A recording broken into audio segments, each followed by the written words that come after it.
Any thoughts about the first match and what you guys are going to be worrying about? Well, I hope the lanes don't change too much in between practice and now, but maybe so. But that's the only thing I'm worried about, is just going out and making good shots. How about the delay for you? I don't think it's going to bother me too bad. I'm just going to try to go out there and perform as best as I can when we get started. Mike Miller will bowl the winner of this match. Mike, obviously there's some concern for you too. And have you ever given a thought of not only how much change will be in your mind, but of how much change will happen in the lanes just standing out here?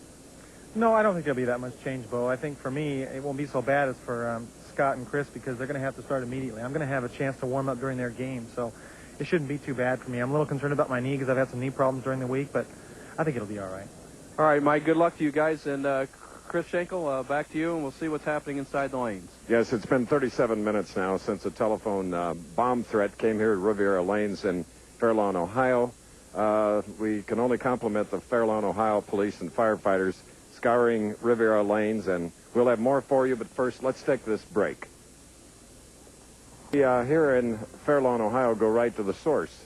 Our Fire Chief, John Germond, and also my 22-year-old friendship here with Sergeant David Graham. We'll get you first. Recap the situation. We had a phone call that stated that there was a bomb and it was going to go off in 15 minutes. We had no choice but to evacuate the house and make sure that everything was okay for the people. Chief John, what you have observed in the scouring of Riviera Lanes? What we were aware that there may be a problem here today, and we pre-planned this incident this morning and laid it out in detail, and it went very smoothly. We staged our entire department as a block away from here with our total EMS equipment and our firefighting equipment. This is under the direction of the police department, and we are here to assist the police department in every way that we can. Well, we've seen nothing but total cooperation and the wise decision on both your parts to evacuate the people here because they are scattered now all over this pretty hilly neighborhood here where the crab apples are in full bloom, but it's been a very tense situation here, Nelson. But when might the all clear be given? I've been told by the sergeant in charge in 1 more minute we're going to have an all clear here. Oh, well, that is good news. Oh, there's a telephone call now from somewhere. Sorry we had that telephone call at 2:48. Not to make light of it, but thank you, John. Thank you, David. Thank you. Bo and I'll be back here in FAIRLAWN, Ohio at Riviera Lanes. We have a hold because of a bomb scare, but more after this message. Stay tuned. This is the scene at Riviera Lanes. The police have given the all clear that the bomb threat was still a hoax, and the players are entering the bowling center. The first two players in the first match, Chris Warren and Scott Devers, will be warming up. They'll have 5 shots before they commence the first match. Obviously, the other players will be off to the side warming up. And we'll get this Firestone Tournament of Champions rolling as we thought it would be more than a half an hour ago. So it's been a half-hour delay. I really don't think it's going to affect the players a lot. They stop a lot during a tournament. We have position rounds. We have a lot of other delays. So the players are ready to go, and Chris Schenkel has already remanned the announce booth. And, Chris, what's the action in there? Well, everybody, thank you, Bo. Everybody has been very calm, and I don't think we lost many spectators because many have come from miles representing bowling manufacturers, tournament sponsors from all parts of the country, as this is our 16th stop on a tour of as many cities on the winter tour, with a lapse now of 2 weeks following today when the spring-summer tour begins. But there you see the fans coming in. The bowlers, Chris Warren of Dallas, Texas, tiniest of all their professionals on tour, is out there practicing. They'll get, Joe Antonora, the commissioner, mentioned they each get 5 shots, practice shots, and Joe is down there along with Kevin Shippey and our PBA coordinator, Frank Esposito. You see Frank, there's Amuleto Monticelli. He is the tournament leader, so he has to wait for 3 games to be contested here before he has to worry about competing. But that shows you why Amleto's a great champion. He took advantage of getting on the championship pair and getting some shots in. He's not going to miss an opportunity, Nelson. Well, Chris, you're right. There's a very serious note around here for the last 45 minutes, and it's turned to a little bit of levity, and I think, I don't say it's good, but it's been very interesting, and it really won't affect the players that much. These players, as I stated before, as you see the crowd just packing back into this bowling center, the players are used to taking breaks on a professional bowlers tour, And there's a one caution for the players, and this is where maybe a more experienced player like David Ozio or Monticelli would come through, is that they have to warm up slowly again. It's not a matter of just going out there and firing strikes. A good professional bowler warms up like a baseball pitcher. He takes 10, 15 shots, let the rhythm come naturally, and the PBA is allowing, as you look at Mike Miller, the no-thumb bowler who will be in our second match, they must warm up naturally and not force the ball to lose their timing. So this is kind of a key time for the players to refocus and get their game plan back together.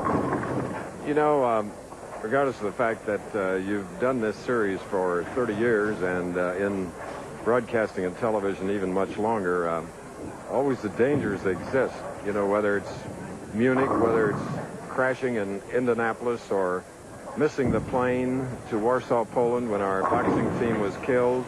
All these things, and you can only think today how unfortunate it is that we have people that do pick up a telephone and do a bomb threat as they did today, affecting the lives of so many people. And in the case of our 5 bowlers, this is their livelihood. This is their profession. This is the most prestigious tournament. And usually the people that make those calls will pick a prestigious event to try and make themselves known. For what reason, we don't know.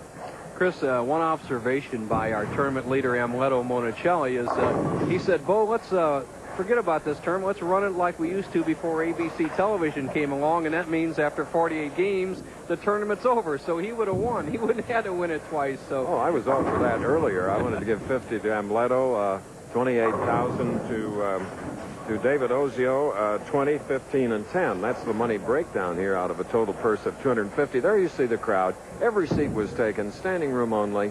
But again, the FAIRLAWN, Ohio Fire Department and Police Department did a tremendous job. And even Mayor Peter Kostoff of FAIRLAWN was in attendance here.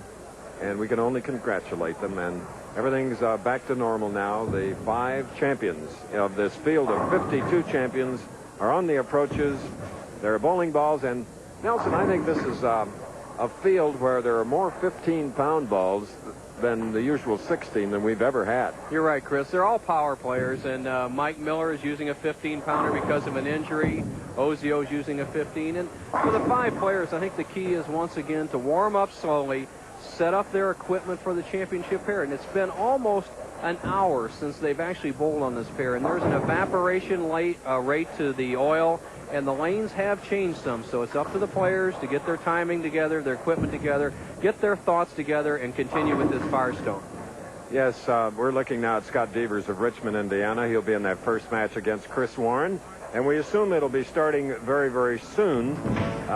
There you see the crowd coming back in here at Riviera Lanes. Bo offers some suggestions now on how to put together a winning team lineup. Here it is. I think, Nelson Burton, we lost any spectators.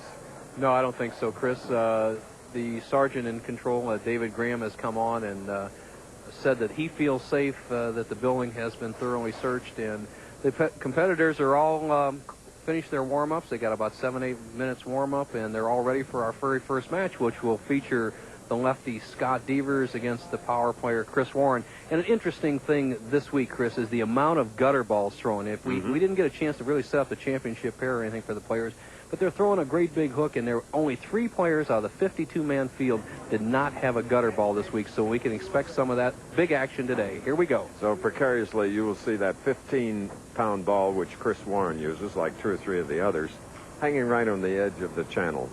Here is Chris Warren, who has had a great career. He's only 27 years old. 3 titles, the first shot, left lane. Did you see how close it was? The last night he bowled back-to-back 278 games and thrilled the standing room only crowd. The last one was important to get into the 5th spot. Now Scott Devers, Richmond, a left-hander who calls his style ugly. The result is not. Well, I tell you, the little break didn't affect our players.